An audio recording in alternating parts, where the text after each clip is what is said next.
მთელი პოლიცია, მთელი სახელმწიფო უსაფრთხოების სამსახური მობილიზებული დახვდა აეროპორტთან, სინდისის პატიმრების მშობლებს და ოჯახის წევრებს.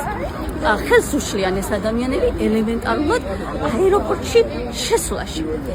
ჩვენ ისედაც ჩვენი აქტივობა დაგეგმილი ჰქონდა იმგვარად, რომ გაზეთები თავისუფლების ხმად ციხიდან და საკანი უნდა გადაგვეცა იმ მგზავრებისთვის, რომლებიც აეროპორტში მოდიან და მიფრინავენ რომელიმე ქვეყანაში.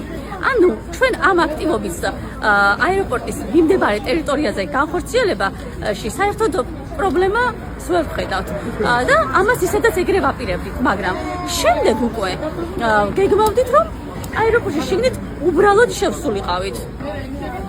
მაგალითად წყლის დასალევად, მაგალითად ჩაის საყიდლად. ამის საშუალებასაც კი არ გვაძლევენ. ანუ საერთოდ აეროპორტში არ გვიშვებენ არანაირი სტატუსით, როგორც მოქალაქეს, როგორც არ ვიცი, წარმოუდგენელი არის საფუძველი, რა საფუძვლით შეიძლება მე ან რომელიმე სინდისის პატიმრის მშობელს აეროპორტში შესვლა ზოგადად აუკრძალო რაღაცა პერიოდის განმავლობაში. რას ეყრდნობიან ალბათ უშუალოდ გიძინა ივანიშვილის კანონებს.